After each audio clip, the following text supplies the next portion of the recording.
Actually ನನ್ನ ಮನಸ್ಸಿನಲ್ಲಿ ಆಸೆ ಇತ್ತು, ನಮ್ಮದೇ ಆದ ತೋಟ ಇರಬೇಕು, ಉಳಿದ ಜೀವನನ ತೋಟದಲ್ಲಿ ಕಳೀಬೇಕು. ಕಾರ್ಪೊರೇಟ್ ವರ್ಲ್ಡು ವಿದೇಶ ಎಲ್ಲ ನೋಡ್ಬಿಟ್ಟು ಅದೊಂಥರ ಸಾಕಾಗಿತ್ತು. ಸೊ ನೆಮ್ಮದಿಯಾಗಿರ್ಲಿಕ್ಕೆ, ಉಳಿದ ಜೀವನ ಕಳೀಲಿಕ್ಕೆ ಒಂದು ತೋಟ ಮಾಡಿಕೊಂಡು ತೋಟದಲ್ಲಿ ಇಂಥದ್ದೊಂದು ಮನೆ ಕಟ್ಕೊಂಡು, ಸೊ ದನ ಕರುಗಳು, ಕುರಿಗಳು, ಕೋಳಿಗಳು ಸಾಕೊಂಡು, ಸೊ ಕಾಯೆಲ್ಲ ತುಂಬಿದೆ.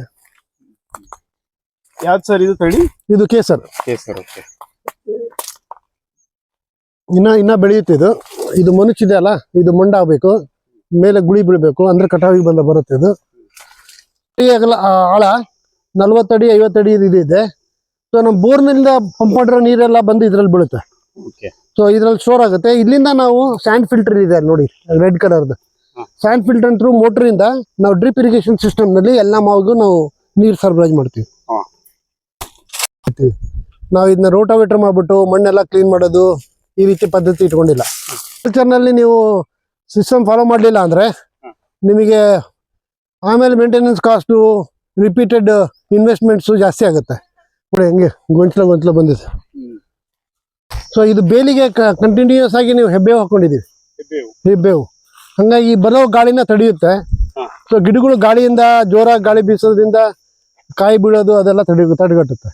ಇದು ಔಟ್ಲೆಟ್ ಎಕ್ಸಾಸ್ಟಿಗೆ ಬಿಟ್ಕೊಂಡ್ಬಿಟ್ಟು, ಇನ್ಲೆಟಿಗೆ ಹಿಂಗೆ ಬಿಟ್ಕೊಂಡ್ಬಿಟ್ಟು ಮೇಲೆ ಮುಚ್ಚಿಬಿಟ್ಟು ಬೆಂಕಿ ಹಚ್ಚಿ, ಸೊ ಅದೇನಂತಾರೆ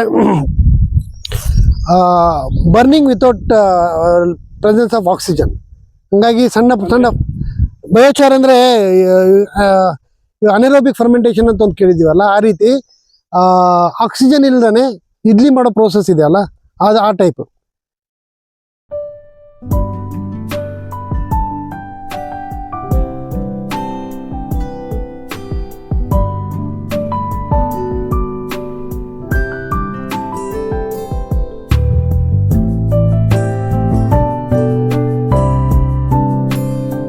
ಸರ್ ನಮಸ್ತೆ. ನಮಸ್ತೆ. ತಮ್ಮ ಪರಿಚಯ ಸರ್? ನಮಸ್ಕಾರ. ನನ್ನ ಹೆಸರು ಬಸವರಾಜ್ ಅರಳಿಮರದ ಅಂತ. ನಾನು ಬೇಸಿಕಲಿ ಸೆರಾಮಿಕ್ ಇಂಜಿನಿಯರು. ಸೊ ಒಂದು 30 ವರ್ಷ ಕಾರ್ಪೊರೇಟ್ ವರ್ಲ್ಡ್ನಲ್ಲಿ ಜಾಬ್ ಮಾಡಿಬಿಟ್ಟು ಇನ್ನೂ 8 ವರ್ಷ ಸರ್ವಿಸ್ ಉಳಿದಾಗೆ, ಅದಕ್ಕಿಂತ ಮೊದಲು ಕಾರ್ಪೊರೇಟ್ ಜಾಬ್ ಮಾಡಬೇಕಾದ್ರೆ ಒಂದು 20 ಎಕರೆ ಓಪನ್ ಜಾಗ ಈ ರೀತಿ ಹಿಡಿದು, ಸೊ 14ರಲ್ಲಿ ತೊಗೊಂಡು 15ರಲ್ಲಿ ಪ್ಲಾಂಟೇಶನ್ ಮಾಡಿ ಈಗ 12ನೇ ವರ್ಷದಲ್ಲಿ ನಮ್ಮ ತೋಟ ನಡೀತಾ ಇದೆ. ಸೊ ಇದರಲ್ಲಿ ಮೇನ್ಲಿ ಒಂದು 12 ಎಕರೆದು ಒಂದು ಭಾಗ ಇದೆ, ಆಮೇಲೆ 8 ಎಕರೆದು ಇನ್ನೊಂದು ಭಾಗ ಇದೆ. ಸೊ 12 ಎಕರೆನ ಸರಿಯಾಗಿ ಕಂಪ್ಲೀಟ್ಲಿ ಡೆವಲಪ್ ಆಗಿದೆ. ಅಂದರೆ 14ನಲ್ಲಿ ಹೊಲ ತೊಗೊಂಡ್ಬಿಟ್ಟು ಬೋರ್ವೆಲ್ಲು, ಆಮೇಲೆ ಡ್ರಿಪ್ ಇರಿಗೇಷನು, ಪ್ಲಾಂಟೇಶನ್ ಎಲ್ಲ ಮಾಡಿ 15ನಲ್ಲಿ ಹಾಕಿರೋ ಸಸಿಗಳು ಈಗ 12 ವರ್ಷದ ಮಾವಿನ ಗಿಡಗಳಿದ್ದಾವೆ. ಸೊ ಕಳೆದ 4-5 ವರ್ಷದಿಂದ ನನಗೆ ಫಲ ಕೊಡ್ತಾ ಇದೆ. ಸೊ ಈ ಹೋದ ವರ್ಷನೂ ನನಗೆ ಇದು ಕೊಪ್ಪಳ ಜಿಲ್ಲೆಯ ಆಚಾರ್ ತಿಮ್ಮಾಪುರ ಹೋಬಳಿ ಇರ್ಕಲ್ಗಡ. ಸೊ ಒಂಥರ ಗಂಗಾವತಿ ಕೊಪ್ಪಳ ಬಾರ್ಡರ್ ಇದ್ದಂಗೆ. ಸೊ ಅಲ್ಲಿ ಬರುತ್ತೆ ಈ ತೋಟ. ಸೊ ವಿದೇಶದಿಂದ ಬಂದು ಇಲ್ಲಿ ಮಾವು ಬೆಳೆದು ಸೈ ಅನ್ಸ್ಕೊಂಡಿದ್ದೀರಾ ಅಂತ ನಿಮ್ಮ ಸ್ನೇಹಿತ? ಸೈ ಅನ್ಸ್ಕೊಳ್ಳೋದಲ್ಲ, ಆಕ್ಚುಲಿ ನನ್ನ ಮನಸ್ಸಿನಲ್ಲಿ ಆಸೆ ಇತ್ತು, ನಮ್ಮದೇ ಆದ ತೋಟ ಇರಬೇಕು, ಉಳಿದ ಜೀವನನ ತೋಟದಲ್ಲಿ ಕಳೀಬೇಕು. ಕಾರ್ಪೊರೇಟ್ ವರ್ಲ್ಡು ವಿದೇಶ ಎಲ್ಲ ನೋಡ್ಬಿಟ್ಟು ಅದೊಂಥರ ಸಾಕಾಗಿತ್ತು. ಸೊ ನೆಮ್ಮದಿಯಾಗಿರ್ಲಿಕ್ಕೆ, ಉಳಿದ ಜೀವನ ಕಳೀಲಿಕ್ಕೆ ಒಂದು ತೋಟ ಮಾಡಿಕೊಂಡು ತೋಟದಲ್ಲಿ ಇಂಥದ್ದೊಂದು ಮನೆ ಕಟ್ಕೊಂಡು, ಸೊ ದನ ಕರುಗಳು, ಕುರಿಗಳು, ಕೋಳಿಗಳು ಸಾಕೊಂಡು, ಸೊ ನಾವು ಎಲ್ಲರೂ ಮಾಡುವಂಥ ರೆಗ್ಯುಲರ್ ಬೇಸಾಯ ಮಾಡೋಕ್ಕಾಗಲ್ಲ. ಯಾಕಂದರೆ ಅದಕ್ಕೆ ಸೀಸನ್ ವೈಸ್ ಕ್ರಾಪ್ ಚೇಂಜ್ ಮಾಡ್ತಾ ಇರಬೇಕು, ಕಂಟಿನ್ಯೂಟಿ ಇರ್ತದೆ. ಸೊ ತೋಟ ಆದರೆ ಚೆನ್ನಾಗಿ ಮೇಂಟೈನ್ ಮಾಡ್ಕೊಂಡು ಹೋಗ್ಬಿಟ್ರೆ ಸ್ವಲ್ಪ ಜಾಸ್ತಿ ಹೆಕ್ಟಿಕ್ ಆಗಲ್ಲ, ಬಟ್ ವಾರ್ಷಿಕ ಆದಾಯನೂ ಇರುತ್ತೆ. ಸೊ ಆಮೇಲೆ ನಮಗೊಂದು ನ್ಯಾಚುರಲ್ ಎನ್ವಿರಾನ್ಮೆಂಟ್ನಲ್ಲಿ ಜೀವನ ಮಾಡೋ ಅನುಭವ ಇರುತ್ತೆ, ಖುಷಿ ಇರುತ್ತೆ, ನೆಮ್ಮದಿ ಇರುತ್ತೆ. ಸೊ ನನ್ನ ಜೊತೆಗೆ ನನ್ನ ಪೇರೆಂಟ್ಸ್ ಇದ್ದಾರೆ. ನಾನು ಇನ್ನಿಬ್ಬರು ಬ್ರದರ್ಸು ಸಿಟಿನಲ್ಲಿ ಇದ್ರು ಕೂಡ ಅವ್ರು ಇಲ್ಲಿ ತೋಟದಲ್ಲಿ ಇರೋಕ್ಕೆ ಇಷ್ಟಪಡ್ತಾರೆ. ಯಾಕಂದ್ರೆ ಅವ್ರಿಗೂ ಅವ್ರು ಇಳಿ ವಯಸ್ಸಿನಲ್ಲಿ ತೋಟದಲ್ಲಿ ಆಸಕ್ತಿ. ಸೊ ನನ್ನ ಮಗ ಓದ್ತಾ ಇದ್ರು ಕೂಡ ವೈಫ್ ಫ್ಯಾಮಿಲಿ ನನ್ನ ಜೊತೆಗೆ ಇರ್ತದೆ. ಸೊ ಅವ್ರು ಹೊರಗಡೆ ಇರ್ತಾರೆ. ನಂದು ಆ್ಯಕ್ಚುಲಿ ಮನೆ ಇರೋದು ಧಾರವಾಡ, ಬಟ್ ಇಲ್ಲಿ ಕೊಪ್ಪಳದ ಹತ್ರ ಇದು 20 ಎಕರೆ ಒಂದೇ ಕಡೆ ಸಿಕ್ಕಿರೋದ್ರಿಂದ ಮಣ್ಣು ಆಮೇಲೆ ನೀರನ್ನು ಟೆಸ್ಟ್ ಮಾಡಿಬಿಟ್ಟು ಇದು ಹಾರ್ಟಿಕಲ್ಚರ್ಗೆ ಸೂಕ್ತ ಅಂತ ಹೇಳಿ ಗೊತ್ತಾದ್ಮೇಲೆ ಸೊ ಹಾರ್ಟಿಕಲ್ಚರ್ ಕ್ರಾಪ್ ಡೆವಲಪ್ ಮಾಡಿರೋದು. ಸರ್, ವೈಜ್ಞಾನಿಕವಾಗಿ ಮಾವು ಬೆಳೆದು ಸೈ ಅನ್ಸ್ಕೊಂಡಿದ್ದೀರಾ ಅಂತ ಕೇಳ್ಪಟ್ಟೆ. ಸೊ ಹಾಗಾಗಿ ಅದು ಹೇಗೆ ಬೆಳೆದ್ರಿ ಏನು ಅನ್ನೋದನ್ನ ನಮ್ಗೆ ನಮ್ಮ ವೀಕ್ಷಕರಿಗೆ ತೋರಿಸ್ಬೋದಾ? ಇಲ್ಲ, ಇಲ್ಲಿ ಕೊಪ್ಪಳದಲ್ಲಿ ಏನಂದ್ರೆ ಮೊದಲಿಗೆ ಯಾಕೆ ನಾನು ಈ ಮಾತನ್ನು ಹೇಳ್ತಾ ಇದ್ದೀನಿ ಅಂದ್ರೆ ಇನ್ನೊಬ್ರಿಗೆ ಮಾದರಿ ಆಗ್ಲಿ ತಾವು ಬೆಳೆದಂತಹ ವೈಜ್ಞಾನಿಕ ಪದ್ಧತಿಯಲ್ಲಿ ಬೆಳೆದಿದ್ರೆ ಇನ್ನೊಬ್ರಿಗೆ ಮಾದರಿ ಆಗ್ಲಿ ಅನ್ನೋ ಕಾರಣಕ್ಕೆ ಈಗ ತಾವು ಬೆಳೆದು ಸೈ ಎನ್ಸ್ಕೊಂಡು ಈಗಾಗಲೇ ಈಲ್ಡಿಂಗ್ ಮಾಡ್ತಾ ಇದ್ದೀರಾ. ಸೊ ಹಾಗಾಗಿ ನಿಮ್ಮ ಫಾರ್ಮ್ ನ ಮೊದಲಿಗೆ ಒಬ್ಬ ರೈತ ಏನೆಲ್ಲ ಪರೀಕ್ಷೆ ಮಾಡ್ಕೋಬೇಕು ಮತ್ತೆ ಹೇಗೆಲ್ಲ ಮಾಡ್ಬೇಕು ಅನ್ನೋದು ತಾವೇ ಹೇಗ್ ಮಾಡಿ ಸೈ ಎನ್ಸ್ಕೊಂಡ್ರಿ ಅನ್ನೋದನ್ನ ತೋರಿಸ್ಕೊಡ್ಬೋದಾ? ಈ ಬೇಸಿಕಲಿ ಏನಂದ್ರೆ ನನಗೆ ತೋಟ ಮಾಡಿಕೊಂಡು ತೋಟದಲ್ಲಿರೋ ಆಸೆ ಅಂತೂ ಇತ್ತು, ಆ ಹುಚ್ಚಂತೂ ಇತ್ತು. ಸೊ ಬೇಸಿಕಲಿ ನೀವು ತೋಟ ಮಾಡಬೇಕಂದ್ರೆ 3 P ಬೇಕು. ಒಂದು ಪ್ಯಾಷನ್ ಇರಬೇಕು, ಒಂದು ಪೇಷನ್ಸ್ ಇರಬೇಕು, ಇನ್ನೊಂದು ಪ್ರಿಸರ್ವೆನ್ಸ್. ಹೊಸ ಫಾರ್ಮುಲಾ ನಾನು ನನ್ನ ಅನುಭವದಲ್ಲಿ ಕಂಡುಕೊಂಡು ಇದು 3 P. ಇನ್ನೊಂದ್ಸರಿ ಹೇಳ್ಬೋದಾ ಅದೇನು 3 P ಅಂದ್ರೆ? ಪ್ಯಾಷನ್ ಇರಬೇಕು. ಪ್ಯಾಷನ್ ಇರೋದ್ರಿಂದ ನೀವು ಆ ತೋಟದಲ್ಲಿ ಜಾಸ್ತಿ ದಿನ ಕಳೀತೀರಾ. ನಡುವೆ ನಿಮಗೆ ಮನಸ್ಸಿಗೆ ಬೇಜಾರಾಗ್ಬಿಟ್ಟು ಮತ್ತೆ ಸಿಟಿಗೆ ಹೋದೆ, ವಾಪಸ್ ಬಂದೆ, ಸೊ ಭ್ರಮನಿರಸನ ಆಗಲ್ಲ. ಆ ಪ್ಯಾಷನ್ ಇರುತ್ತೆ. ಪೇಷನ್ಸ್ ಬೇಕು. ನಿಮ್ಮ ಕಾರ್ಪೊರೇಟ್ ಲೈಫ್ನಲ್ಲಿ ವರ್ಷಕ್ಕೆ ಟಾರ್ಗೆಟು, ಅಚೀವ್ಮೆಂಟು, ಪ್ರಮೋಷನು, ಇನ್ಸೆಂಟಿವ್ ಎಲ್ಲ ನೋಡ್ಕೊತ ಬಂದಿರ್ತೀರ. ತೋಟದಲ್ಲೇ ಆಗಲ್ಲ. ನೀವು ತೋಟಗಾರಿಕೆ ಮಾಡಿ ಮಾವಿನ ಸಸಿ ಹಚ್ಚಿ 4-5 ವರ್ಷದವರೆಗೂ ನಿಮಗೇನು ಸಿಗಲ್ಲ. ಬಟ್ ಆ ಪೇಷನ್ಸ್ ಒಂದು ಇರಬೇಕು. ಅವನ್ನ ಬೆಳೆಸ್ಬೇಕು, ಚೆನ್ನಾಗಿ ಇದು ಮಾಡಬೇಕು, ಗೊಬ್ಬರ ಕೊಡಬೇಕು, ನೀರು ಕೊಡಬೇಕು. ಸೊ ಆರ್ಗ್ಯಾನಿಕಲಿ ಅದನ್ನು ಹೆಂಗೆ ಡೆವಲಪ್ ಮಾಡಬೇಕು ಅಂತೇಳಿ. ಪ್ರಿಸರ್ವೆನ್ಸ್, ಅದನ್ನು ನೀವು ಕಾಪಾಡ್ಕೊಂಡು ಹೋಗೋದು ಅನ್ನೋದು ಗೊತ್ತಿರಬೇಕು. ಅಥವಾ ಹೋಗೋ ಮನಸ್ಸೂ ಇರಬೇಕು. ಒಂದ್ಸರಿ ಪ್ಯಾಷನ್ನಿಂದ ಗಿಡ ನೆಟ್ಬಿಟ್ಟು, ಪೇಷನ್ನಿಂದ ಗಿಡ ಬೆಳೆಸ್ಬಿಟ್ಟು ಅದನ್ನ ಪ್ರಿಸರ್ವೆನ್ಸ್ ಮಾಡ್ಕೊಂಡು ಹೋಗಲಿಲ್ಲ ಅಂದರೆ ಅದು ಮತ್ತೆ ವಾಪಸ್ಸು ಹಾಳಾಗೋದು ಖಂಡಿತ. ಸೊ ಹಂಗಾಗ್ಬಿಟ್ಟು ಇಲ್ಲಿ ಕೊಪ್ಪಳದ ಏರಿಯಾದಲ್ಲಿ ದಾಳಿಂಬ್ರಿ ಬೆಳೀತಾರೆ ಜಾಸ್ತಿ, ಸೀತಾಫಲ ಇದು ಏನು ಪೇರ್ಲೆ ಬೆಳೀತಾರೆ. ಸೊ ಅದೇ ತಕ್ಕಂಗೆ ಇದು ಒಣ ಹವೆ ಇರೋದ್ರಿಂದ ಮಾವಿನಲ್ಲಿ ಗುಜರಾತ್ ವೆರೈಟಿ ಕೇಸರನ್ನು ಬೆಳೀತಾರೆ. ಇಲ್ಲಿ ಅಪೂಸು ಬರಲ್ಲ. ಅಪೂಸಿಗೆಲ್ಲ ನೀವು ರತ್ನಗಿರಿ ಕೋಸ್ಟಲ್ ಏರಿಯಾಗಳು ಅಲ್ವಾ ಈ ಕಡೆ ಭಾಗದಲ್ಲಿ ಇತ್ತೀಚೆಗೆ ಜಾಸ್ತಿ ಆಗ್ತಾ ಇದೆ. ಮಾವು ಕಡಿಮೆ ಇತ್ತು, ಅವಾಗ ಸ್ವಲ್ಪ ಕಡಿಮೆ ಇತ್ತು. ಈಗ ಚಾಲೆಂಜಿಂಗ್ ಆಗಿ ತಗೊಂಡು ಇಲ್ಲ, ಅವಾಗೂ ಇತ್ತು, ಬಟ್ ಬೇರೆ ವೆರೈಟಿ ಇತ್ತು, ಕೇಸರ್ ವೆರೈಟಿ ಇದ್ದಿಲ್ಲ.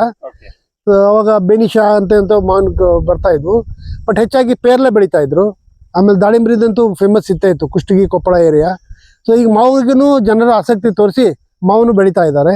ಮಾವಿನಲ್ಲಿ ಕೇಸರು ಬಹಳ ಒಳ್ಳೆಯ ತಳಿ. ಹಾಗಿದ್ರೆ ಹೇಗಿದೆ ನಿಮ್ಮ ಫಾರ್ಮ್ ತೋರಿಸ್ಬೋದಾ? ಬನ್ನಿ ಹೋಗೋಣ. ಸೊ ಆ್ಯಕ್ಚುಲಿ ಇದೊಂದು 12 ಎಕರೆ ಏರಿಯಾದಲ್ಲಿ ಒಂದು 7.5-8 ಎಕರೆ ಪೂರ ಮಾವು ಇದೆ. ಸೊ ನೀವು ಅಲ್ಲಿ ಶೇಡ್ ನೆಟ್ ನೋಡ್ತೀರಲ್ಲ, ಆ ಶೇಡ್ ನೆಟ್ ಮುಂದ್ಗಡೆನೂ ಮಾವು ಇದೆ. ಸೊ ಅದಾದ್ಬಿಟ್ಟು ಆಮೇಲೆ ಈ ಕಡೆ ಎಲ್ಲ ಮಾವು ಬರುತ್ತೆ. ಆಮೇಲೆ ಈ ತೋಟದ ಮನೆ ಇದೆ ಅಲ್ಲ, ಈ ತೋಟದ ಮನೆ ಹಿಂದ್ಗಡೆ ಭಾಗನೂ ಪೂರ ಮಾವು ಇದೆ. ಸೊ ತೋಟದ ಮನೆಗೆ ಅಂಟ್ಕೊಂಡಿದ್ದ ಪ್ಯಾಕೇಜಿಂಗ್ ಹೌಸ್ ಇದೆ ಮಾವಿಗೆ ಕಂಪೇರ್ ಮಾಡೋಕ್ಕೆ. ಕುರಿ ಇದು ಇದೆ, ದನದಿದೆ, ಕೊಟ್ಟಿಗೆ ಇದೆ, ಅದನ್ನ ಆಮೇಲೆ ಹೇಳ್ತೀನಿ. ಬಟ್ ಮಾವಿನ ಬಗ್ಗೆ ಹೇಳ್ಬೇಕಂದ್ರೆ ಈಗ ಬನ್ನಿ ಹೋಗೋಣ. ಹಿಂಗೆ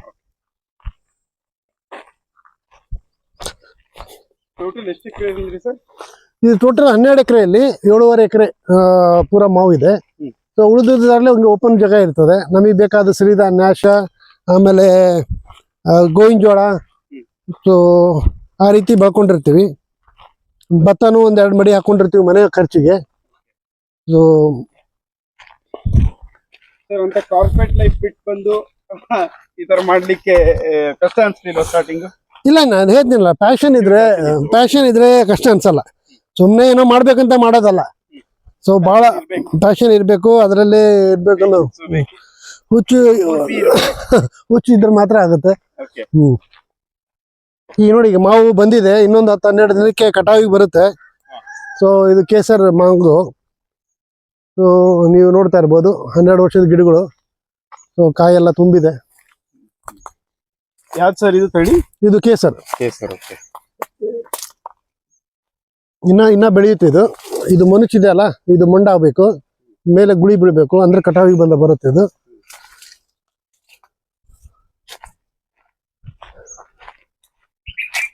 ನೀವು ನೋಡ್ಬೋದು ಎಲ್ಲಾ ಗಿಡದಲ್ಲೂ ಕಾಯಿ ಇದೆ. ಇದು ಎಷ್ಟನೇ ಸರಿ ಇದಾಗ್ತಾ ಇರೋದು? ಇದು 5ನೇ ವರ್ಷಕ್ಕೆ ಶುರು ಆಗಿದ್ದು, ಈಗ 12ನೇ ವರ್ಷ ಅಲ್ಲ. ಸೊ 5-6 ವರ್ಷದಿಂದನೂ ಕಟಾವು ತೆಗಿತಾ ಇದೀವಿ. ಹೋದ ವರ್ಷ ನನಗೆ 23 ಟನ್ ಬಂದಿತ್ತು 750 ಗಿಡದಲ್ಲಿ. ಸೊ ಈ ವರ್ಷ ಸ್ವಲ್ಪ ಕಡಿಮೆ ಇರುತ್ತೆ. ಸ್ವಲ್ಪ ಒಂದು ವರ್ಷ ಸಿಕ್ಕಾಪಟ್ಟೆ ಬರುತ್ತೆ. ಅದ್ರ ಮರು ವರ್ಷ 70% ಬರುತ್ತೆ ಹೋದ ವರ್ಷಕ್ಕಿಂತ. ಮತ್ತೆ ಮರು ವರ್ಷ ಅದು ಮತ್ತೆ ಅದಕ್ಕಿಂತ ಜಾಸ್ತಿ ಬರುತ್ತೆ. ಗಿಡಗಳು ಬೆಳೆದಂಗೆಲ್ಲ. ಆಮೇಲೆ ಹೋದ ವರ್ಷ ನಾವು ಪ್ರೂನಿಂಗ್ ಬೇರೆ ಮಾಡಿದ್ವಿ. ಸೊ 3 ವರ್ಷಕ್ಕೊಂದ್ಸರಿ ಪ್ರೂನಿಂಗ್ ಮಾಡ್ತೀವಿ. ಸೊ ಪ್ರೂನಿಂಗ್ ಮಾಡೋದ್ರಿಂದ ಮತ್ತೆ ಹೊಸ ಚಿಗುರು ಬಂದು. ಸರಿ, ಮಾವು ಬೆಳೆ ಕಡಿಮೆ ಅಂತಾರೆ, ತಾವು ಮಾವು ಬೆಳೆಗಾರರಾಗಿ ಕೇಳ್ತಾ ಇದ್ದೀನಿ, ಈ ಸರಿ ಮಾವು ಕಡಿಮೆ ಇದೆಯಾ ಬೆಳೆ? ನಾನು ಅಬ್ಸರ್ವ್ ಮಾಡಿದ್ರ ಪ್ರಕಾರ ಕೆಲವು ಏರಿಯಾದಲ್ಲಿ ಒಂದು ವರ್ಷದಲ್ಲಿ ಸಿಕ್ಕಾಪಟ್ಟೆ ಮಾವು ಬಂದ್ರೆ ನೆಕ್ಸ್ಟ್ ಇಯರ್ ಅಲ್ಲಿ ಕಡಿಮೆ ಆಗಿರ್ತದೆ. ಈ ವರ್ಷ ಮಾವು ಕಡಿಮೆ ಯಾಕಂತಾರಂದ್ರೆ ಬಹಳ ಕಡೆ ಅಕಾಲಿಕ ಮಳೆಯಾಗಿ ಆಲಿಕಲ್ ಮಳೆ ಆಗಿಬಿಟ್ಟು ಬಹಳಷ್ಟು ಮಾವು ನಾಶ ಆಗಿದೆ. ಸೊ ಹೂ ಬಿಟ್ಟು ಕಾಯಿ ಬಂದಿರೋ ಗಾತ್ರದಲ್ಲಿ ಆಲಿಕಲ್ ಮಳೆ ಬಿದ್ಬಿಟ್ಟು ನಮ್ಮ ಧಾರವಾಡದಲ್ಲಿ ನನ್ನ ನೇಟಿವ್ ಪ್ಲೇಸ್ನಲ್ಲಿ ಸುತ್ತಮುತ್ತಲು ಕಲ್ಗಟ್ಟಿಗೆ ಅಂತ ಏರಿಯಾದಲ್ಲಿ ಒಂದು ಎಲಿ ಅವ್ರಿಗೆ ಯುಗಾದಿನಲ್ಲಿ ತೋರಣ ಕಟ್ಲಿಕ್ಕೂ ಎಲಿ ಸಿಕ್ಕಿಲ್ಲ. ಆ ರೀತಿ ಕಾಲಿಕಲ್ ಮಳೆ ಆಗಿಬಿಟ್ಟು ಹಾಳಾಗಿದೆ. ಸೊ ಹಂಗಾಗಿ ಮಾರ್ಕೆಟ್ನಲ್ಲಿ ಮಾವು ಅವೈಲಬಿಲಿಟಿ ಕಡಿಮೆ ಆದ ಕೂಡನೆ ಸೊ ರೇಟು ಸಿಗುತ್ತೆ.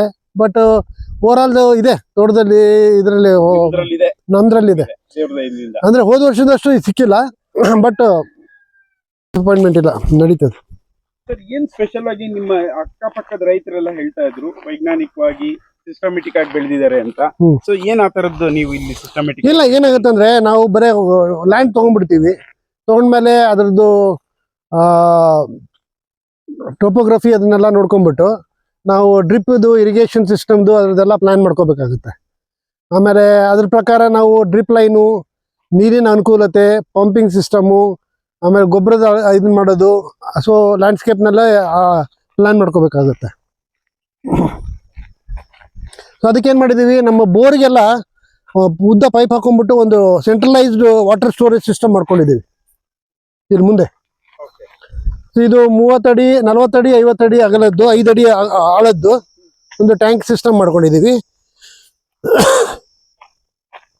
ಬರದ ನಾಡಲ್ಲಿ ಮಾವು ಬೆಳೆಯೋದು ಒಂದು ಸವಾಲೇ ಅಲ್ಲ? ಹೌದೌದೌದು, ಯಾಕಂದ್ರೆ ನಮಗೆ ಮಲೆನಾಡಿನಂಗೆ ನೀರು ಸಿಗಲ್ಲ. ಏನ್ ಸರ್ ಇದು ಇಷ್ಟು ದೊಡ್ಡ? ಇದೊಂದು 5 ಅಡಿ ಅಗಲ ಆಳ, 40 ಅಡಿ 50 ಅಡಿ ಇದೆ. ಸೊ ನಮ್ಮ ಬೋರ್ನಿಂದ ಪಂಪ್ ಮಾಡಿರೋ ನೀರೆಲ್ಲ ಬಂದು ಇದ್ರಲ್ಲಿ ಬೀಳುತ್ತೆ. ಸೊ ಇದ್ರಲ್ಲಿ ಸ್ಟೋರ್ ಆಗುತ್ತೆ. ಇಲ್ಲಿಂದ ನಾವು ಸ್ಯಾಂಡ್ ಫಿಲ್ಟರ್ ಇದೆ ನೋಡಿ, ರೆಡ್ ಕಲರ್ದು ಸ್ಯಾಂಡ್ ಫಿಲ್ಟರ್ ಥ್ರೂ ಮೋಟರಿಂದ ನಾವು ಡ್ರಿಪ್ ಇರಿಗೇಷನ್ ಸಿಸ್ಟಮ್ ನಲ್ಲಿ ಎಲ್ಲ ಮಾವಿಗೂ ನಾವು ನೀರು ಸರಬರಾಜು ಮಾಡ್ತೀವಿ. ಡ್ರಿಪ್ ಇರಿಗೇಷನ್ ಥ್ರೂನೇ ತೋಟ ಇದೆ ಅಂದ್ರೆ most of the time drip ನಲ್ಲಿ ಹೋಗುತ್ತೆ. ಬಟ್ ಗಿಡಗಳು ದೊಡ್ಡದಿರೋದಕ್ಕೆ ನೀವು ಹರಿಬಿಟ್ಟು ನೀರು ಹರಿಸ್ಬೇಕಾಗುತ್ತೆ. ಎಷ್ಟಿದೆ ಸರ್ ಇದು ಅಳತೆ ಈ ತೊಟ್ಟಿ? 50 ಅಡಿ 40 50 ಅಡಿ 40 ಅಡಿ ಅಗಲ, ಅಡಿ 50 ಅಡಿ ಉದ್ದ, 5 ಅಡಿ ಆಳ ಇದೆ. ಎಲ್ಲಾ ಬೋರ್ ಇಲ್ಲಿ ಕನೆಕ್ಟ್ ಮಾಡಿ? ಎಲ್ಲ ಬೋರ್ನಿಂದ ಅದು ಪೈಪ್ ಇದೆಯಲ್ಲ, ಅದ್ರ ನೀರು ಬಂದು ಬೀಳುತ್ತೆ. ಸೊ ಆಮೇಲೆ ಇಲ್ಲಿಂದ ಈ ಮೋಟರ್ ಥ್ರೂ 5 HP ಮೋಟರ್ ಇದೆ, ಈ ಮೋಟರ್ ಥ್ರೂ ಪಂಪ್ ಆಗುತ್ತೆ ನೀರು ಎಲ್ಲ ಕಡೆಗೆ. ಸೊ ಈ ಫಿಲ್ಟರ್ ಥ್ರೂ ಹೋಗ್ಬಿಟ್ಟು ಇಲ್ಲಿ ಪೈಪ್ ಲೈನ್ ಇದೆ, ಈ ಕಡೆ ಭಾಗದ ತೋಟಕ್ಕೆ ಈ ಕಡೆ ಭಾಗದ ತೋಟಕ್ಕೆ ವಾಲ್ ಸಿಸ್ಟಮ್ ಇರುತ್ತೆ ಇಲ್ಲಿ. ಸೊ ಈ ಕಡೆ ಮಾವಿನ ಬೇಕಂದ್ರೆ ಆ ಕಡೆ ವಾಲ್ ಓಪನ್ ಮಾಡ್ಕೊಡೋದು, ಈ ಕಡೆ ಬೇಕಂದ್ರೆ ಈ ಕಡೆ ಓಪನ್ ಮಾಡ್ಕೊಡೋದು. ಹಂಗೆ ಮಾಡ್ಬಿಟ್ಟು ನಾವು ಅಲ್ಲಲ್ಲಿ ಲ್ಯಾಟ್ರಲ್ಲಿ ಹೋಗ್ಲಿಕ್ಕೆ ಬೇರೆ ಬೇರೆ ಕಡೆ ವಾಲ್ವ್ ಇರ್ತದೆ, ಕ್ಲೋಸ್ ಆನ್ ಮಾಡ್ಕೊಂಡ್ಬಿಟ್ಟು ಹಂಗೆ ಡೈವರ್ಟ್ ಮಾಡ್ತಿರ್ತಾರೆ. ಸೊ ಒಮ್ಮೊಮ್ಮೆ ಏನಾಗುತ್ತೆ, ಡ್ರಿಪ್ ಅಷ್ಟೇ ಸಾಕಾಗಲ್ಲ ದೊಡ್ಡ ಗಿಡಗಳಿಗೆ, ಅವಾಗ ಅಲ್ಲಲ್ಲಿ ಓಪನಿಂಗ್ ಬಿಟ್ಟಿದ್ದೀವಿ. ಸೊ ಅದ್ರಾಗೆ ನಾವು ಪೈಪ್ ಮಾಡ್ಕೊಂಡ್ಬಿಟ್ಟು ಪೈಪ್ನಿಂದ ನೀರು ಹರಿಸ್ತಾರೆ. ನಮ್ದು ಟೋಪೋಗ್ರಫಿ ಆಗಿದೆ ಅಂದ್ರೆ ಒಂಥರ ಸ್ಲೋಪ್ ಇರೋದಕ್ಕೆ ಒಂದು ಗಿಡದಿಂದ ಇನ್ನೊಂದು ಗಿಡ ಕನೆಕ್ಟ್ ಮಾಡಿದ್ದಾರೆ. ಗಿಡಗಳು ಎಷ್ಟು ದೊಡ್ಡವಾಗಿದಾವೆ ಅಂದ್ರೆ ಒಂದಕ್ಕೊಂದು ಕನೆಕ್ಟ್ ಆಗಿಬಿಟ್ಟಿದ್ದಾವೆ. ಹಂಗಾಗಿ ಅದ್ರ ಬೇರ್ ಸಿಸ್ಟಮ್ ಎಲ್ಲ ಒಂದಕ್ಕೊಂದು ಅಂಟ್ಕೊಂಡಿರೋದಕ್ಕೆ ಸೊ ನೀರು ಎಲ್ಲಿ ಬಿಟ್ಟರು ಕೂಡ ಬೇರಿಗೆ ಹೋಗುತ್ತೆ. ಬೇರೆ ಕೆಳಗಡೆ ಹಿಂಗೆ ಮಲ್ಚಿಂಗ್ ಮಾಡಿರ್ತೀವಿ. ಸೊ ಮಲ್ಚಿಂಗ್ ಮಾಡೋದ್ರಿಂದ ತಂಪು ಉಳ್ಕೊಂತದೆ. ತಂಪು ಉಳ್ಕೊಳ್ಳೋದಕ್ಕೆ ತೊಂದರೆ ಏನಾಗಲ್ಲ ನಿಮ್ದು. ಎಷ್ಟು ತಳಿ ಇದೆ ಸರ್ ಇದರಲ್ಲಿ? ತಳಿ ನೋಡಿ, ಮೇನು 95% ಕೇಸರೇ ಇರೋದು. ಅದಲ್ದೇ ಇನ್ನು ಕೇಸರು ತುಂಬಾ ಸ್ವೀಟ್ ಅದು. ಇನ್ಫ್ಯಾಕ್ಟ್ ಆಪೂಸ್ಗಿಂತನೂ ರುಚಿ ಅಂತಾರೆ ಕೆಲವರು. ಆಪೂಸ್ ಅಂತೀವಲ್ಲ, ಅಲ್ಫಾನ್ಸೋ.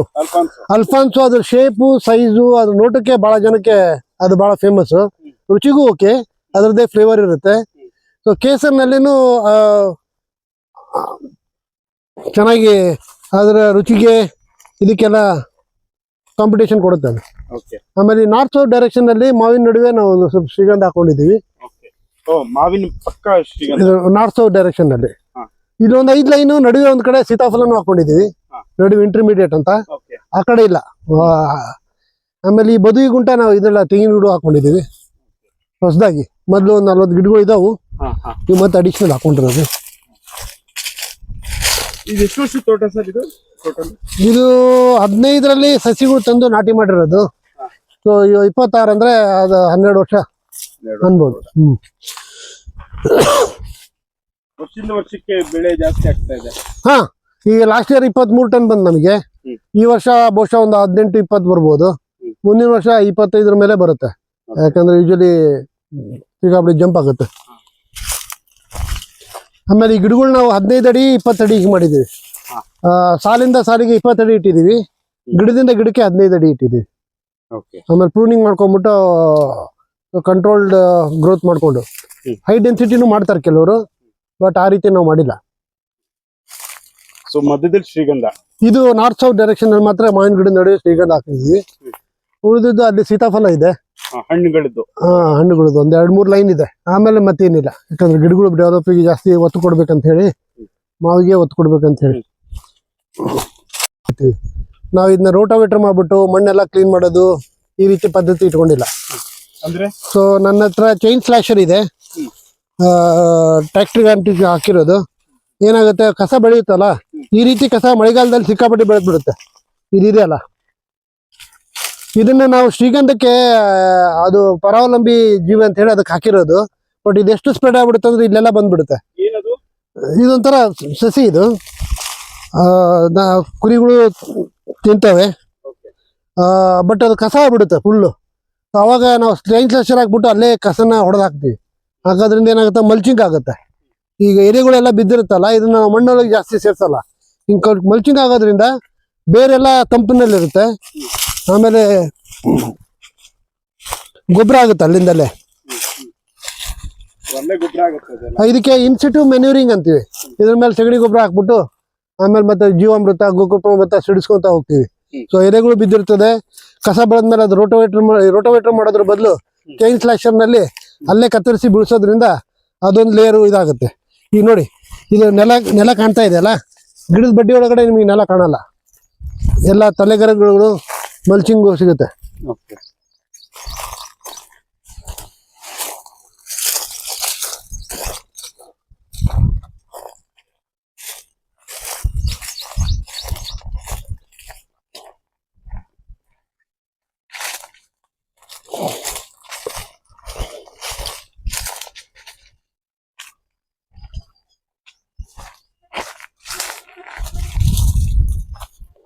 ಹೀಗೆ ನಡ್ಕೊಂತ ಹೋಗ್ಬೋದು ಅಲ್ಲಿವರೆಗೂ.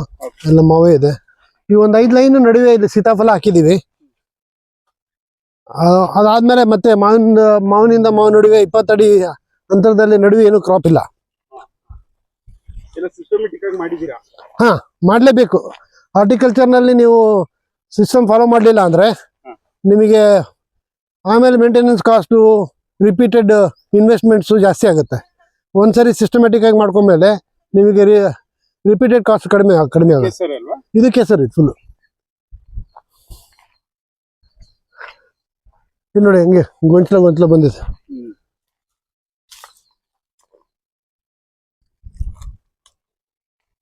ನಿಮಗೆ ಗಾಳಿ ಮಳೆ ಪೂರ್ವ ಮುಂಗಾರು ನಿಮಗೆ ಎಫೆಕ್ಟ್ ಆಗ್ಲಿಲ್ವಾ ಸರ್? ಈ ಆನೆಕಲ್ಲಾಗ್ಲಿ ಇಲ್ಲಿ ಬಂದಿಲ್ಲ ಪುಣ್ಯಕ್ಕೆ. ನಮ್ದು ಸ್ವಲ್ಪ ಯೂಶಲಿ ಅದೇ ಮೇನ್ ಎಫೆಕ್ಟ್ ಅಲ್ವಾ, ಈ ಪೂರ್ವ ಮುಂಗಾರಲ್ಲಿ ಆಗುವ ಮಳೆ, ಗಾಳಿ ಜೋರ್ ಇರುತ್ತೆ, ಗಾಳಿ ಎಲ್ಲ ಇರುತ್ತೆ. ಅದಕ್ಕೆ ನೀವು ಅಲ್ಲಿ ಹೆಬ್ಬೆ ಹಾಕಿದೀವಲ್ಲ, ಸಾಲ್ ಮರ, ಆ ಕಡೆಯಿಂದ ಬರೋ ಗಾಳಿನ ತಡಿಲಿಕ್ಕೆ. ಈ ಗಿಡಗಳು ಇವು ದೊಡ್ಡ ಆಗಿದಾವು, ಒಂದಕ್ಕೊಂದು ಅಂಟ್ಕೊಂಡ್ಬಿಟ್ಟಿದಾವು. ಸೊ ಹಂಗಾಗಿ ಗಾಳಿ ಫಿಲ್ಟರ್ ಆಗ್ಬಿಡುತ್ತೆ, ಗಿಡಗಳು ಬೀಳಿಸುವಂತ ದೊಡ್ಡ ಗಾಳಿ ಬರಲ್ಲ. ಸೊ ಯೂಶಲಿ ಮಾವಿನ ಬೆಳೆಗಾರರಿಗೆ ಈ ತರ ಗಾಳಿ, ಈ ತರ ಆಲೆಕಲ್ ಬಿದ್ದಾಗ ಏನು ಮಾಡ್ಲಿಕ್ಕೆ ತಡಿಲಿಕ್ಕೆ ಅದು ಬಿದ್ದರಿಂದ ಏನು ಮಾಡಕ್ಕಾಗಲ್ಲ. ಅಟ್ಲೀಸ್ಟ್ ಈ ಗಾಳಿನ ತಡಿಲಿಕ್ಕೆ ಆತರ ಬೇವುಗಳನ್ನ, ಅದೇ ನೀವು ಸಾಲ್ ನೋಡ್ತಿರಲ್ಲ ಅಲ್ಲಿ ಹೆಬ್ಬೇವು ಎತ್ತರ ಗಿಡ. ಹೋಗೋಣ, ಹೇಳ್ತಾ ಇದೀನಿ ಸರ್. ಸೊ ನಾವು ಆ ಕಡೆ ನಾರ್ತ್ ಈಸ್ಟ್ ಡೈರೆಕ್ಷನ್ ಅಲ್ಲಿ ಇದು ಸೌತ್ ವೆಸ್ಟ್ ಡೈರೆಕ್ಷನ್ ಅಲ್ಲಿ ಬರುತ್ತಲ್ಲ ಪೂರ್ವ ಮುಂಗಾರದು. ಸೊ ಮುಂಗಾರು ಅದಕ್ಕೆ ತಡಿಲಿಕ್ಕೆ ನಾವು ಮೊದ್ಲೇನೆ ಬೇಲಿ ಕಟ್ಟಿದಾಗ ನಾವು ಹೆಬ್ಬೆ ಗಿಡಗಳು ಹಾಕೊಂಡಿದ್ವಿ. ಹೆಬ್ಬೆ ಗಿಡಗಳು ಹಾಕೊಂಡಿದ್ರೆ ಏನಾಗುತ್ತೆ, ಗಾಳಿನ ತಡೆಯುತ್ತೆ ಅದು. ಇವಾಗ ಇವು ಗಿಡಗಳು ದೊಡ್ಡವಾಗ್ಬಿಟ್ಟಿದ್ದು, ಇವಕ್ಕೂ ತಾಕಷ್ಟು ಶಕ್ತಿ ಇದೆ. ನೋಡಿ, ನಾವು ಡ್ರಿಪ್ ಅಲ್ದೇನೆ ಮತ್ತೆ ಪೈಪ್ ಹಾಕೊಂಡು ಕೂಡ ನೀರು ಬಿಡ್ತಾ ಇರ್ತೀವಿ.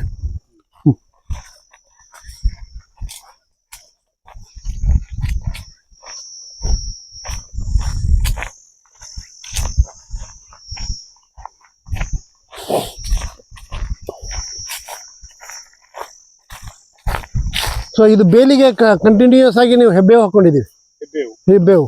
ಹಂಗಾಗಿ ಬರೋ ಗಾಳಿನ ತಡೆಯುತ್ತೆ. ಸೊ ಗಿಡಗಳು ಗಾಳಿಯಿಂದ, ಜೋರಾಗಿ ಗಾಳಿ ಬೀಸೋದ್ರಿಂದ ಕಾಯಿ ಬೀಳೋದು ಅದೆಲ್ಲ ತಡೆಗಟ್ಟುತ್ತೆ. ಹೆಬ್ಬೇವು ಗಾಳಿ ತಡೆಯೋ ಶಕ್ತಿ ತುಂಬಾ ಇದೆಯಾ? ಇದು ಬೆಳೀತಲ್ಲ, ಬೆಳೆದು ಒಂದಕ್ಕೊಂದು. ಓಕೆ.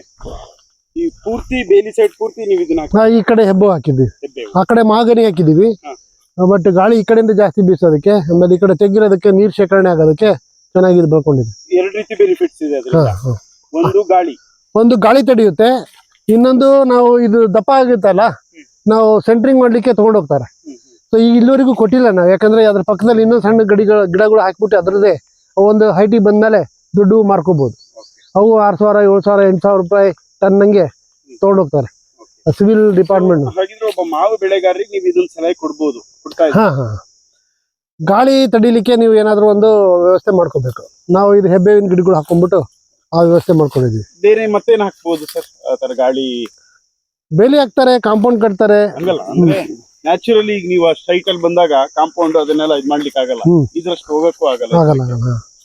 ಸೊ ನೀವು ಕಂಡ್ಕೊಂಡಂತ ಒಂದು ನಾವು ಕಂಡ್ಕೊಂಡಂತ ಉತ್ತರ ಇದು. ಈ ಕಡೆಯಿಂದ ಗಾಳಿ ಜಾಸ್ತಿ ಬರುತ್ತೆ. ಮೇ ಜೂನ್ ನಲ್ಲಿ ಮುಂಗಾರಕ್ಕಿಂತ ಮೊದಲು ಸಿಕ್ಕಾಪಟ್ಟೆ ಗಾಳಿ ಬರುತ್ತಲ್ಲ, ಅವಾಗ ಈ ಕಡೆಯಿಂದಾನೇ ಬರೋದು, ಸೌತ್ ವೆಸ್ಟ್ ಮಾನ್ಸೂನ್. ಅವಾಗ ಅದನ್ನ ತಡಿಲಿಕ್ಕೆ ಅಂತ ಹೇಳಿ ಇದನ್ನೆಲ್ಲ ಹಾಕೊಂಡಿರೋದು. ಹಂಗಾಗಿ ನಮ್ಗೆ ಯಾವ್ದು ಗಿಡಗಳು ಕಿತ್ತೋದು ಬಿದ್ದು ಅಂತ ಪ್ರಾಬ್ಲಮ್ ಯಾವತ್ತೂ ಬಂದಿಲ್ಲ, ಚಿಕ್ಕ ಇದ್ದಾಗನು ಬಂದಿಲ್ಲ.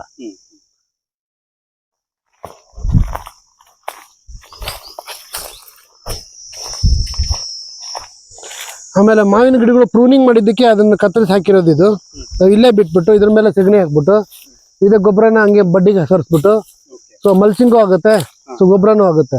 ಸೊ ನಮ್ಮ ತೋಟದಲ್ಲಿ ಏನಂದ್ರೆ ಒಂದು ಕಸ ಕಡ್ಡಿ ಹೊರಗೆ ಹೋಗಂಗಿಲ್ಲ, ಹೊರಗಡೆ ಕಸ ಕಡ್ಡಿ ಒಳಗೆ ಬರೋಂಗಿಲ್ಲ. ಸೊ ಇಲ್ಲಿದನ್ನೇ ಯುಟಿಲೈಸ್ ಮಾಡ್ಕೊಳಕ್ಕೆ ನಮ್ ಗೊಬ್ಬರಕ್ಕಾಗ್ಲಿ ಅದಕ್ಕಾಗ್ಲಿ. ಅಂದ್ರೆ ಏನಂದ್ರೆ ಪ್ಯೂರ್ ಸಗಣಿ ಗೊಬ್ಬರ ಕಡಿಮೆ ಬಿತ್ತಂದ್ರೆ ತರ್ಬೋದು, ಬಟ್ ಅದನ್ನ ಅಲ್ಟಿಮೇಟ್ಲಿ ನಮ್ಮ ತೋಟದಲ್ಲಿ ದೊರಕುವಂತ ತ್ಯಾಜ್ಯಗಳನ್ನ ಜೊತೆಗೆ ಸೇರಿಸ್ಬಿಟ್ಟು ಗೊಬ್ಬರ ಮಾಡಿ ಹಾಕೋದು ನಾವು. ರಾಸಾಯನಿಕ ಗೊಬ್ಬರ ತಗೊಂಡ್ಬಂದೆ ಅದನ್ನ ಮಾವಿನ ಗಿಡದ ಬಡ್ಡಿಗೆ ಹಾಕಿದೆ ಯಾವತ್ತೂ ಮಾಡಿಲ್ಲ. ಸಗಣಿ ಗೊಬ್ಬರ ಇಲ್ಲೇ ಡೆವಲಪ್ ಮಾಡಿರೋದು. ಇನ್ಸಿಟು ಮೆನ್ಯೂರ್ ಅಂತ ಹೇಳಿ ನಾವು ಕಾನ್ಸೆಪ್ಟ್ ಮಾಡಿದ್ವಿ. ನನ್ನ ಹತ್ರ ಒಂದು ದೊಡ್ಡದು ಚಾಪ್ ಕಟಿಂಗ್ ಮಿಷಿನ್ ಇದೆ, 5 HP ಇದು. ಸೊ ಅದಕ್ಕೆ ತೆಂಗಿನ ಗರಿಗಳು ಏನೇನು ಸಿಗುತ್ತಲ್ಲ, ಸಣ್ಣ ಕಡ್ಡಿ ಬಿಡ ಎಲ್ಲಾನು ತುಂಡು ಮಾಡಿ ತೋರಿಸ್ತೀನಿ ನಿಮಗೆ. ಸೊ ಅದನ್ನ ಗೊಬ್ಬರ ಜೊತೆ ಸೇರ್ಬಿಟ್ಟು ಹಿಂಗ್ ಬಂದಿರೋ ರಿಜೆಕ್ಟ್ ಜೊತೆ ಸೇರ್ಬಿಟ್ಟು ಮರದ ಬಡ್ಡಿಗೆ ಹಾಕ್ಬಿಟ್ರೆ ಅಲ್ಲಿ ಸೂಕ್ಷ್ಮ ಜೀವನಗಳು ಬೆಳ್ಕೊಂಡು ನಾಳೆ ನಾವು ಅದಕ್ಕೆ ಏನ್ ಮಾಡ್ತೀವಿ, ಸಗಣಿ ಗೊಬ್ಬರನ ಅಲ್ಲೆಲ್ಲ ಹಾಕಿದೀವಿ. ಇವಾಗ ಅದಕ್ಕೆ ಒಣದ ತ್ಯಾಜ್ಯನೆಲ್ಲ ಸೇರಿಸಿ ಮಿಕ್ಸ್ ಮಾಡ್ಬಿಟ್ಟು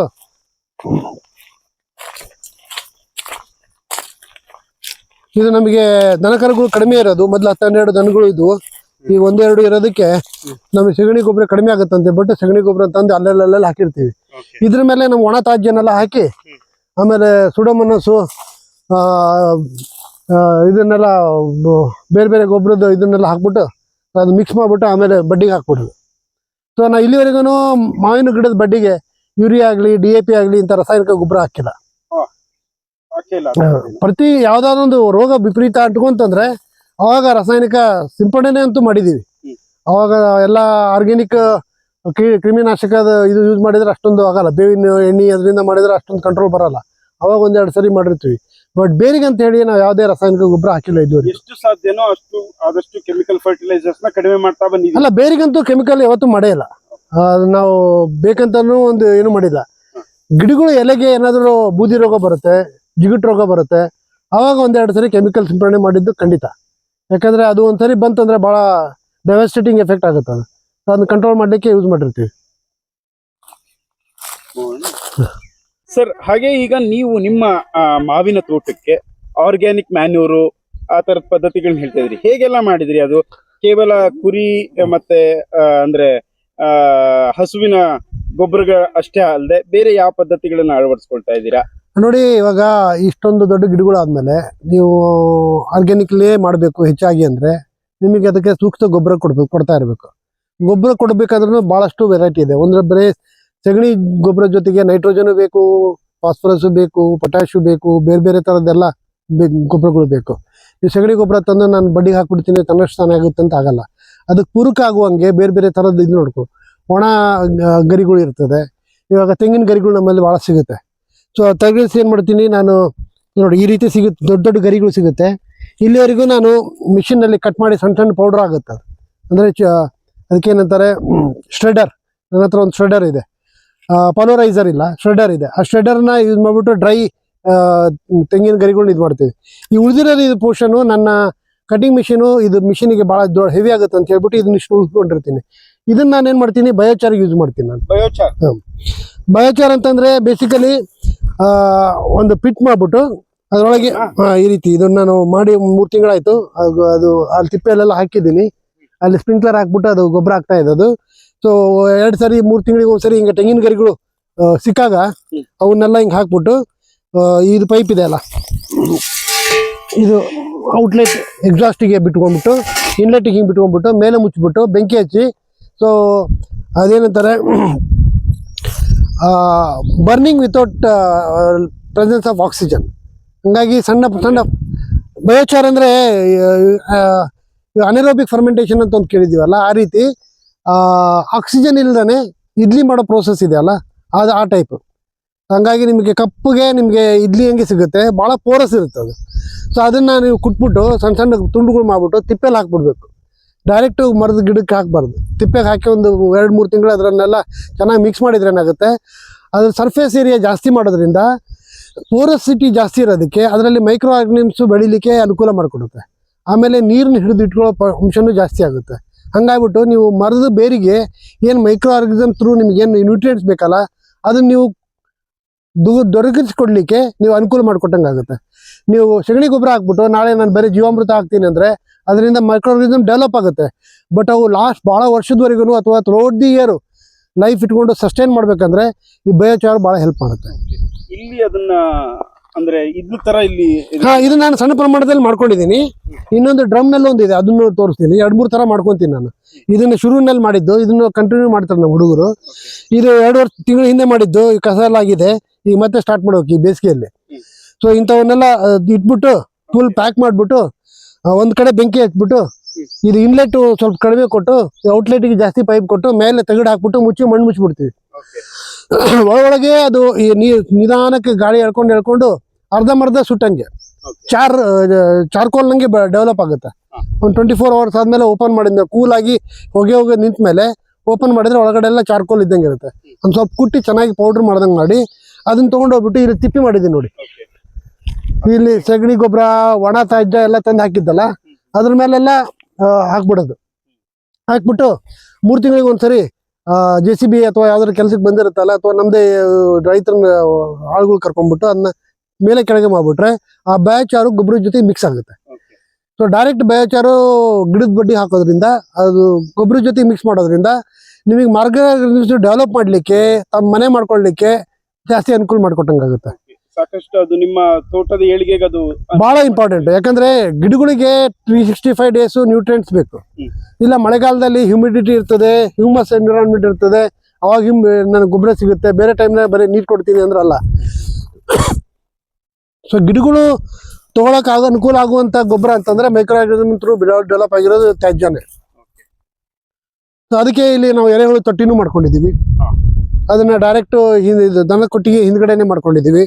ಸೊ ಎರೆಹುಳು ತೊಟ್ಟದಿಂದನೂ ತಗೊಂತೀವಿ ಗೊಬ್ಬರನ, ತಿಪ್ಪೆ ಗೊಬ್ಬರನೂ ತಗೊಂತೀವಿ, ಬಯೋಚಾರ್ ಮಿಕ್ಸ್ ಮಾಡಿದ್ದು ತಗೊಂತೀವಿ.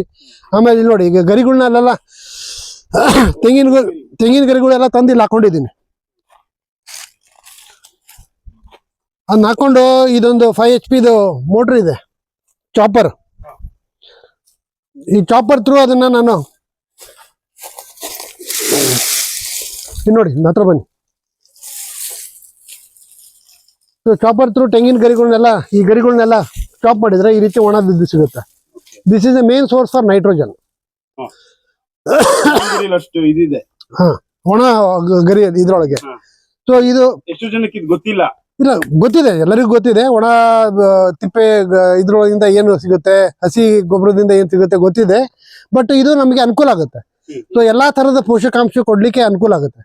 ಈ ಒಣಗರಿಯಿಂದ ನೈಟ್ರೋಜನು, ಆಮೇಲೆ ಹಸಿ ಗೊಬ್ಬರದಿಂದ ಪೊಟ್ಯಾಶ್, ಫಾಸ್ಫರಸ್ಸು. ಸೊ ಹಿಂಗೆ ನಾನು ಚಿಪ್ ಮಾಡ್ಕೊಂಡ್ಬಿಟ್ಟು ಇದನ್ನ ಸಗಣಿ ಗೊಬ್ಬರದ ಜೊತೆಗೆ ತಿಪ್ಪೆ ಜೊತೆಗೆ ಮಿಕ್ಸ್ ಮಾಡಿಬಿಟ್ಟು ಈ ಜುಲೈ ತಿಂಗಳು ಮಳೆ ಶುರು ಆದಾಗ ಮರದ ಬಡ್ಡಿಗೆಲ್ಲ ಹಾಕ್ಬಿಡ್ತೀವಿ ಆರಂಭಕ್ಕಿಂತ ಮುನ್ನ. ಸೊ ಅದಕ್ಕೆ ನಾನು ಆರಂಭಕ್ಕಿಂತ ಮುಂದೆ ಹಾಕ್ಬಿಟ್ರೆ ಆಮೇಲೆ ಆರಂಭ ಆದ್ಮೇಲೆ ತನ್ನಿಸ್ತಾನೆ ಡೆವಲಪ್ ಆಗುತ್ತೆ, ಹ್ಯೂಮಿಡಿಟಿ ಕ್ರಿಯೇಟ್ ಆಗುತ್ತೆ, ಹ್ಯೂಮಿಡಿಟಿ ಇರ್ತದೆ. ಆಮೇಲೆ ಮೇಲ್ಮೇಲೆ ನಾವು ಜೀವಾಮೃತ, ಗೋಕೃಪಾಮೃತ ಸಿಂಪಡಣೆ ಮಾಡ್ಕೊಂತ ಹೋಗ್ಬಿಟ್ರೆ ಒಳಗಡೆ ಮೈಕ್ರೋಆರ್ಗನಿಸಮ್ದ ದೊಡ್ಡ ಭಂಡಾರನೇ ಇರುತ್ತೆ. ಸೊ ಇದನ್ನ ನನಗೆ ಇದೊಂದು ಪ್ಯಾಕೇಜಿಂಗ್ ಹೌಸ್ ಇದ್ದು, ಪ್ಯಾಕೇಜಿಂಗ್ ಹೌಸಿಗೆ ಗೋಡೆ ಸಿಕ್ಕಿದ್ದಕ್ಕೆ ಇದನ್ನ ನಾನು ದನಕರುಗಳು ಕಟ್ಲಿಕ್ಕೆ ಕ್ಯೂಬಿಕಲ್ಸ್ ಮಾಡ್ಕೊಂಡಿದ್ದೀನಿ. ಈ ಮೇಲ್ ತಗಡಿರೋದಕ್ಕೆ ಬೇಸಿಗೆ ಇರೋದಕ್ಕೆ ಅದನ್ನ ಅಲ್ಲಿ ಮಾವಿನ ಗಿಡ ನೋಡಿದ್ರಲ್ಲ ಅದ್ರ ಕೆಳಗಡೆ ಕಟ್ಟಿರ್ತೀವಿ. ಆಮೇಲೆ ಇವಕ್ಕೆ ಪೌಷ್ಟಿಕ ಆಹಾರ ಒಂದು ಬೇಕಲ್ಲ, ಹಂಗಾಗಿ ಅದಕ್ಕೆ ನಾವು ಮೆಕ್ಕೆಜೋಳ ಬೆಳ್ಕೊಂಡು ತೆನಿ ಜೊತೆಗೆ ಮಿಕ್ಸ್ ಮಾಡ್ಕೊಂಡು ಸೈಲೇಜ್ ಮಾಡ್ಕೊತೀವಿ. ರಸಮೇವು ಅಂತಾರೆ ಕನ್ನಡದಲ್ಲಿ. ಆ ಸೈಲೇಜ್ ನಾನು ಇನ್ನೊಂದು 2 ಕಡೆ ಸ್ಟೋರೇಜ್ ಫೆಸಿಲಿಟಿ ಮಾಡ್ಕೊಂಡಿದ್ದೀನಿ. ಕಟ್ಟೆ ಕಟ್ಕೊಂಡು ಸೈಲೇಜ್ ನಲ್ಲಿ ಹಾಕ್ಬಿಟ್ಟು ಗಾಳಿ ಆಡ್ಲಾರ್ದಂಗೆ ಮುಚ್ಚಿಟ್ಟು 40 ಡೇಸ್ ಆದ್ಮೇಲೆ ಕುರಿಗೆ ದನಗಳಿಗೆ ಹಾಕ್ಬೋದು. ರಸಮೇವು ಅಂತಾರೆ. ಇನ್ನು ಅದಕ್ಕಿಂತನೂ ಮತ್ತೆ ಕುರಿಗಳಿಗೆ ಇದು ಬೇಕಂತಂದ್ರೆ ನಾನು ಇದು ಹೈಡ್ರೋಫೋನಿಕ್ಸ್ ಮಾಡಿದ್ದೀನಿ. ಇದಂತೂ ಎರೆಹುಳ ತೊಟ್ಟಿಗಳು ಇವು. ಇದು ಹೈಡ್ರೋಫೋನಿಕ್ಸ್, ಸೋಲಾರ್ ಆಪರೇಟೆಡ್ ಹೈಡ್ರೋಫೋನಿಕ್ಸ್. ಇದು ಈ ರೀತಿ ನಿಮಗೆ 7 ದಿನ 8 ದಿನಕ್ಕೆ ಹೈಡ್ರೋಫೋನಿಕ್ಸ್ ಸಿಗುತ್ತೆ ಮೆಕ್ಕೆಜೋಳದ್ದು. ಸೊ ಇದು ದನ ಕರುಗಳಿಗೆ ಕುರಿಗಳಿಗೆ ತಿನ್ಸಿದ್ರೆ ಪೌಷ್ಟಿಕ ಆಹಾರ. ಕೆಟ್ಟ ಬೇಸಿಗೆಯನ್ನು ಏನಾಗುತ್ತೆ, ನಿಮಗೆ ಅಷ್ಟೊಂದು ಹಸಿರು ಮೇವು ಕೊಡೋಕ್ಕಾಗಲ್ಲ. ಕೊಟ್ಟರು ನಿಮಗೆ ಇನ್ನೂ ಪೌಷ್ಟಿಕ ಕೊಡ್ಬೇಕಂದ್ರೆ ಮತ್ತೆ ಮಿಕ್ಸ್ಚರ್ಸ್ ಅವನ್ನೆಲ್ಲ ಸೇರಿಸ್ಬೇಕಾಗುತ್ತೆ. ಸೊ ಇದು ಒಂದೊಂದು ಟ್ರೇ 2 ಟ್ರೇ ಹಾಕ್ತಾ ಇದ್ರೆ ಸೊ ಮೆಕ್ಕೆಜೋಳನ ನೆನೆಸಿಟ್ಬಿಟ್ಟು, ಇದು ಆಟೋಮೆಟಿಕ್ ಸ್ಪ್ರೇ ಸಿಸ್ಟಮ್ ಇದೆ ಇದು. ಆಮೇಲೆ ಇದು ಸೋಲಾರ್ ಕನೆಕ್ಟೆಡ್, ಟೈಮರ್ ಇರುತ್ತೆ. ಸೊ ಎವ್ರಿ 2 ಅವರ್ಸ್ 3 ಅವರ್ಸಿಗೆ ಒಂದ್ಸರಿ 20 ಸೆಕೆಂಡ್ ನೀರು ಸ್ಪ್ರೇ ಆಗುತ್ತೆ. ಸೊ ಒಂದ್ಸರಿ ಹಾಕಿಟ್ಬಿಟ್ರೆ ಈ ಡ್ರಮ್ ನಲ್ಲಿ ನೀರು ಇಟ್ಟಿರ್ತದೆ. ಸೊ ಆ ಮಿಷಿನ್ ಥ್ರೂ ಅದೇ ಪಂಪ್ ಮಾಡ್ತಾ ಇರ್ತದೆ. ಸೊ ನಾವು ಒಂದ್ಸರಿ ಇದು ಮಾಡ್ಬಿಟ್ಟು ಟ್ರೈನಲ್ಲಿ ತುಂಬಿಸಿಟ್ಬಿಟ್ರೆ ಅದು ತಾನೇ ಬೆಳೀತಾ ಇದೆ. 7 ದಿನಕ್ಕೊಮ್ಮೆ ದನ ಕರುಗಳು ಕೊಡ್ಬೋದು. 2-3 ದಿನ ಆದ್ಮೇಲೆ ಮೊಳಕೆ ಬಂದಿರುತ್ತಲ್ಲ ಕುರಿಗಳು ಕೊಡ್ಬೋದು. ಆಮೇಲೆ ಇದಕ್ಕೂ ಕೊಡ್ಬೋದು, ಇದು ಕೋಳಿಗೂ ಒಂಥರ ಪೌಷ್ಟಿಕ ಆಹಾರ.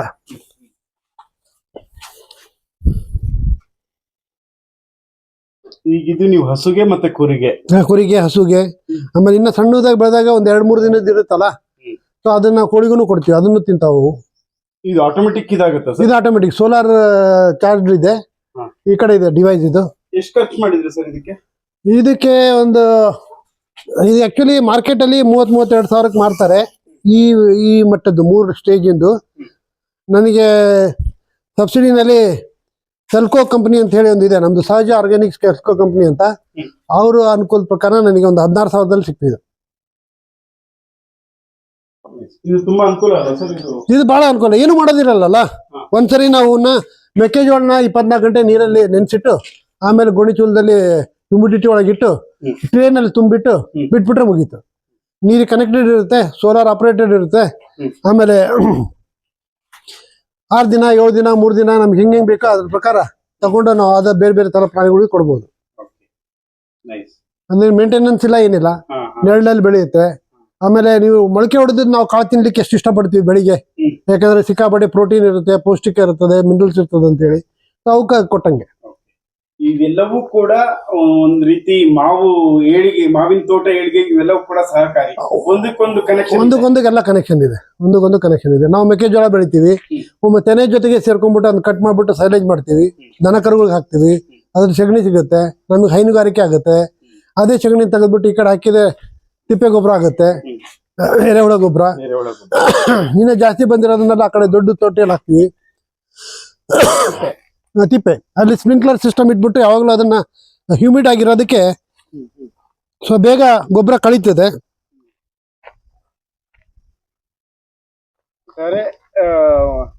ವೈಜ್ಞಾನಿಕವಾಗಿ ಈ ಮಟ್ಟದಲ್ಲಿ ಈ ಪದ್ಧತಿಗಳಲ್ಲಿ ಮಾವು ಬೆಳೀತಾ ಇದ್ದೀರಾ?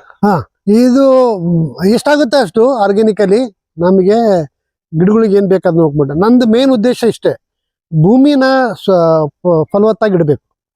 ಅಂದ್ರೆ ಕಾರ್ಬನ್ ಕಂಟೆಂಟ್ ಭೂಮಿಯಲ್ಲಿ ಜಾಸ್ತಿ ಮಾಡಿದ್ರೆ ಅಥವಾ ಭೂಮಿಯ ಆರೋಗ್ಯ ನಾನು ಕಾಪಾಡ್ಕೊಂಡ್ರೆ ಗಿಡಗಳು ತಮ್ಮ ಆರೋಗ್ಯ ತಾವು ಕಾಪಾಡ್ಕೊಂತಾರೆ. ಗಿಡಗಳಿಗೆ ಕಾನ್ಸಂಟ್ರೇಟ್ ಮಾಡೋದ್ರ ಬದಲು ಭೂಮಿಗೆ ಕಾನ್ಸಂಟ್ರೇಟ್ ಮಾಡಿ ಅಲ್ಲಿ ಬೇಕಾಗಿರೋ ಪೋಷಕಾಂಶ ಸಿಗುವಂಗ್ ಮಾಡ್ಬಿಟ್ರೆ ಉಳಿದು ನಾವೇನ್ ಚಿಂತೆ ಮಾಡೋದು ಬೇಕಾಗಿಲ್ಲ. ಸೊ ಇದು ಬರೀ ಮಾವಿಗೆ ಅಷ್ಟೇ ಅಲ್ಲ, ಬೇರೆ ಏನೇ ಬೆಳೆದ್ರು ಈ ರೀತಿ ಪದ್ಧತಿಗಳಲ್ಲಿ ಬೆಳೀರಿ ಅಂತ ತಾವು ಹೇಳ್ತಾ ಇದ್ದೀರಾ. ಗೊಬ್ಬರದಕ್ಕೆ ಅನುಕೂಲ ಮಾಡ್ಕೊಡ್ಬೇಕಂದ್ರೆ ಬಯೋಚಾರ ಆಯ್ತು, ತಿಪ್ಪೆ ಗೊಬ್ಬರ ಆಯ್ತು, ಎರೆಹುಳ ಗೊಬ್ಬರ ಆಯ್ತು, ಅಥವಾ ಈ ಇದ್ರದ್ದು ತ್ಯಾಜ್ಯನ ಮಿಕ್ಸ್ ಮಾಡೋದಾಯ್ತು. ಆಮೇಲೆ ರೋಟೋವೇಟರ್ ಮಾಡ್ಬಿಟ್ಟು ನೆಲ ಕಾಣುವಂಗೆ ಭೂಮಿ ಇಡೋದ್ರ ಬದಲು ಮೇಲೆ ಸ್ಲಾಶರ್ನಿಂದ ಹೊಡೆದ್ಬಿಟ್ಟು ಕಸನೆಲ್ಲ ಅಲ್ಲೇ ಮೇಲೆ ಮಾಡ್ಕೊಂಡು ಮಲ್ಚಿಂಗ್ ಮಾಡ್ಕೊಂಡು ನೆಲ ತಂಪಿಟ್ಕೊಳ್ಳೋ ಮೆಥಡ್ ಆಯ್ತು. ಇವೆಲ್ಲ ಮಾಡ್ಕೊಂತ ಇದ್ರೆ ಭೂಮಿ ಫಲವತ್ತತೆಯಿಂದ ಇರ್ತದೆ. ಫಲವತ್ತತೆ ಇದ್ದು ಭೂಮಿ ಒಳಗಡೆ ತಂಪಿತ್ತಂದ್ರೆ ಸೂಕ್ಷ್ಮ ಜೀವಾಣುಗಳು ಕಂಟೆಂಟ್ ಅಥವಾ ಬೆಳವಣಿಗೆ ಅಥವಾ ಅದರ ಉಳುವಿಕೆ ಜಾಸ್ತಿ ಆಗುತ್ತೆ. ಜಾಸ್ತಿ ಆಗಿ ಕೂಡ ಗಿಡಗಳಿಗೆ ಅದು ಯಾಕಂದ್ರೆ ಸೆಗಣಿ ಆಸ್ ಇಟ್ ಈಸ್ ಗಿಡದ ಬೇರುಗಳು ಹೀರ್ಕೊಳಕ್ಕಾಗಲ್ಲ.